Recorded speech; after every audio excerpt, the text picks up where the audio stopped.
Well, hello, everyone. Welcome back to the Ask Me Anything. This is the part of my Substack where you submit questions on any topic and I answer them. Let's get right to it.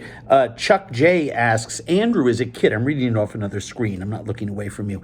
Do you ever eat Spam, bologna sandwiches, Vienna sausage, potted meat, or other cheap food that was forced upon us by our parents that you now hate? My number one on that list is canned half pear topped with mayonnaise and cheddar cheese. That thing passed for our dessert about 5 out of 7 days. This might just be a Southern thing, though.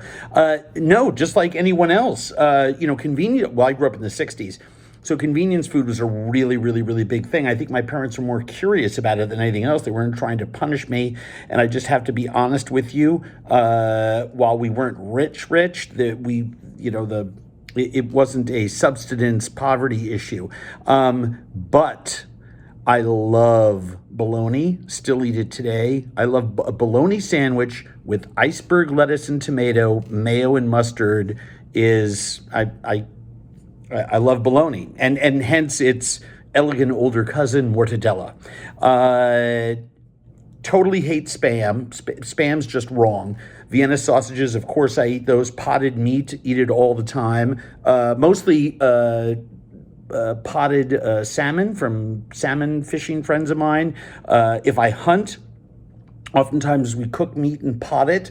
And I love canned pears. I love canned mandarin oranges. They're just too sugary. So a word about Spam, just to qualify. I love sisig and head cheese and all the ground up bits of the head and tail and hoof. I love it. Love it. I just object to Spam on moral grounds that it's shelf stable and in a paperish tin. I mean, but the principle of having something cheap that can feed people all around the world, I'm all for that.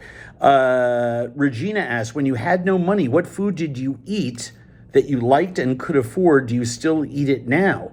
Well, bologna sandwiches was a big one. When I first sobered up, I had no money. I was just talking about this with one of my old roommates. And we would buy extra long loaves of white bread at the convenience supermarkets, the convenience stores, on sale, BOGO, buy one, get one. And Oscar Mayer bologna. And we would have that as, out of 21 meals a week, 10. Sometimes I would do it I'd fry the bologna and put it on a grilled cheese sandwich if we had Kraft American singles. And of course, ramen. Who hasn't gone through a ramen phase in their life?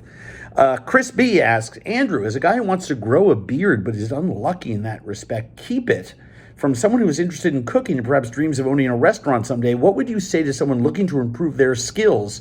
Focus on one thing and do it to perfection, or experiment? Well, let me jump ahead. I know what you're asking. Cook what you love. Cook what's in your heart.